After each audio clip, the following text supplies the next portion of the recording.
Please subscribe to the channel. Thank you, and on with the program. Testing 1, 2, 3. The wild monkeys of Florida, MeerKat laser finder, aluminum 2.0, plastic river sponge, and scuba bees. All this and more on the desktop podcast, my show here on Inside and Out. My name is Jason, and welcome to this morning's broadcast. I wasn't supposed to work this weekend, but I'm learning still, so I figured, you know what, I better just keep going with this. All right, the first subject today was the wild monkeys of Florida. And let me pull that up for you. That's right here. This is courtesy of Science News. You see these guys right here? These guys are not indigenous to the state of Florida. These monkeys are actually from Africa, and they've been here now for about 80 years, they believe, in our country. Um, Florida is an amazing place. As of right now, it's said that Florida basically has about 600 invasive species where people have brought animals and released them. Animals have escaped. There was a big hurricane years ago. I think it was Katrina that released a bunch of animals, both from zoos and pet stores, from all the damages. But we all know about the pythons and things like that. But out of the 600 invasive species in the state of Florida, um, roughly around like 139, 140 of them are able to actually mate and reproduce. That means about 25% of these species are actually thriving in the state of Florida. Well, this particular species, the wild monkey that had invaded Florida, has now kind of became an American.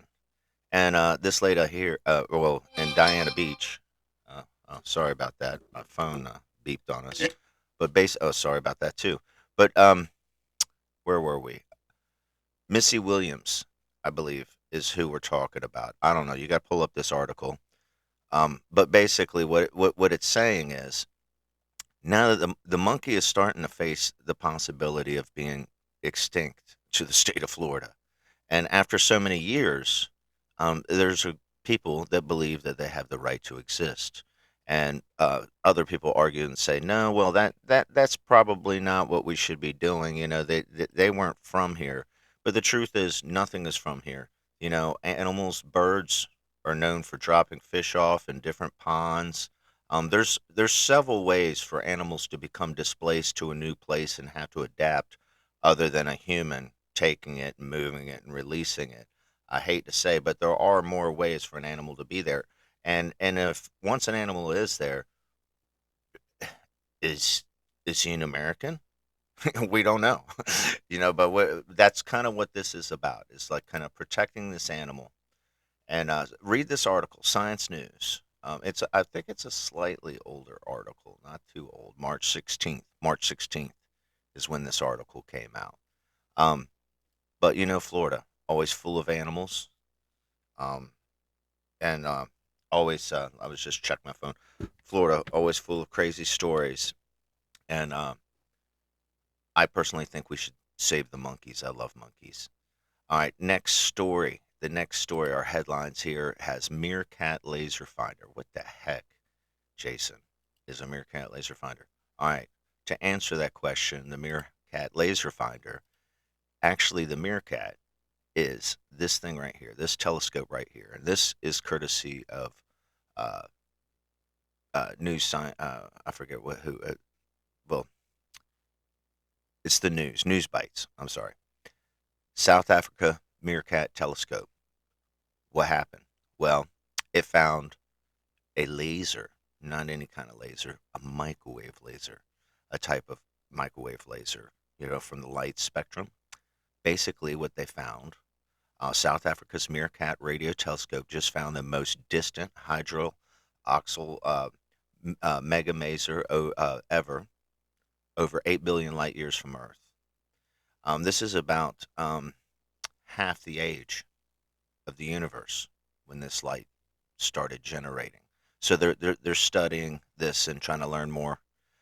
If you're into telescopes, if you're into the light spectrum, which you should be, I was just explaining to my mom how us humans, we don't even see a percentage of the light spectrum, so we don't really know what's out there. That's why we had to build something like this MeerKat. Could you imagine if we had MeerKat eyes? That would be pretty wild. You know, we could see this laser. But check out the article. All right, number three, aluminum 2.0. Well, now what am I talking about with aluminum 2.0? Well, there's a new form of aluminum, or at least they believe they have a new form of aluminum.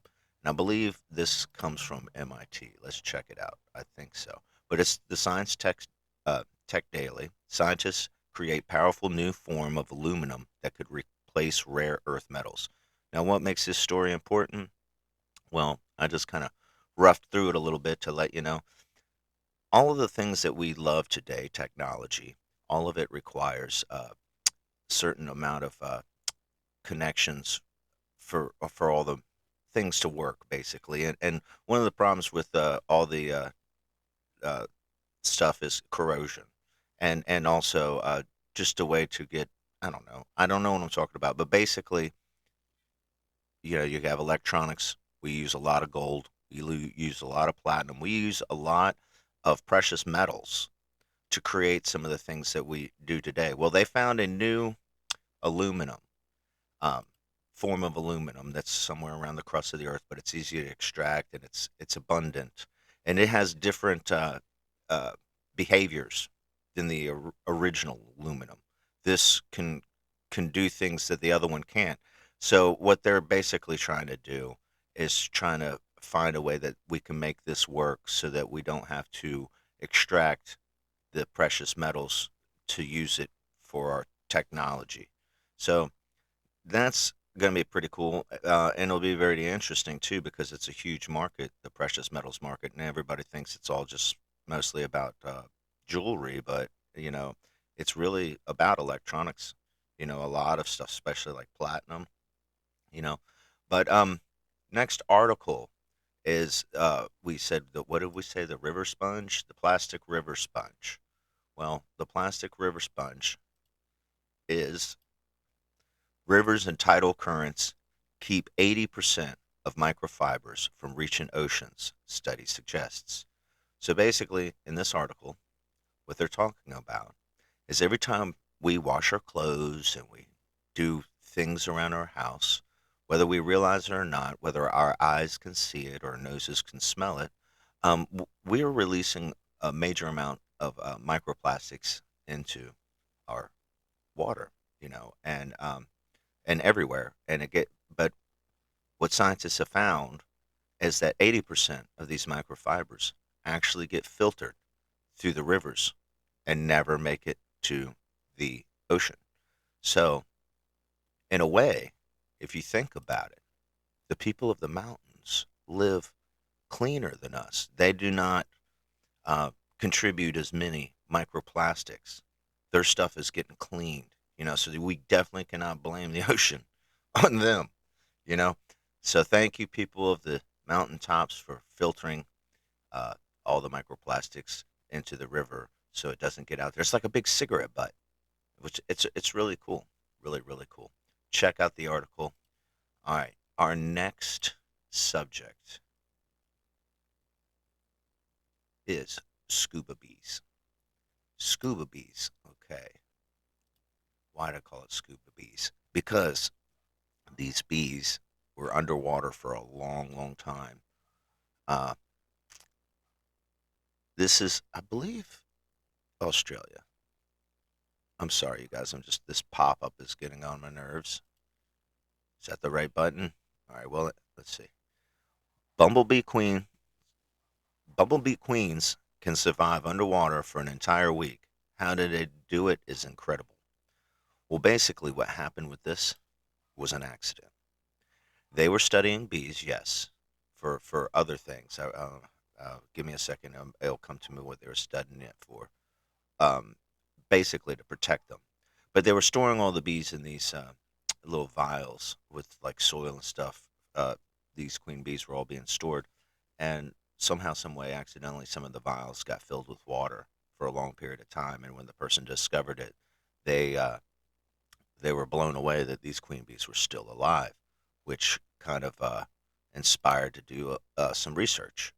And what they have come to conclude is that possibly the reason why bees do this is to protect themselves in case there's flooding. If nature, this is a protective thing from nature in case there's flooding and something like that, the queen can actually um, go for a long period of time underwater to survive so that she can, continue with her colony. Scientists think that she does it with her metabolism by releasing certain gases into her body. So it's like really super cool. Um, I think it's pretty neat. Um, I don't think necessarily that nature, God and nature, did that to the bee to protect them from that. I think like they did it to protect them from scientists putting them in beakers. No, all right. Well, this next one is a bonus story, and this is about UFOs. UFO researcher in Montobia supports using AI tracking to uncover what's really going on. Chris Rutkowski, um, a Canadian and UFO enthusiast. If you check out this article, it is on CBC. Um, Basically, he's a UFO watcher, and he wants to use AI to track it faster, kind of like we track missiles and stuff like that. When something's flying through the sky, what he wants to do is have this AI app look at it and immediately identify, is this a bird? Is this a plane? Is it super alien? I don't know. Well, check out the article. And these are uh, what I'm reporting today off my desk here on my Inside and Out desktop podcast. Well, I hope everybody enjoys their Sunday. And before I wrap up our Sunday, I'm going to tell you what kind of a day I'm going to be having weather wise. And that is 55 degrees outside right now, but it's going to get all the way up to a lovely 75 degrees. So I'm happy with that. And it looks good for Monday, looking at 62. So it looks like I have nothing really to complain about.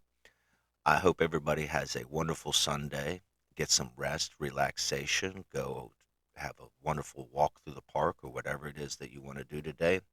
Thank you so much and have a good one.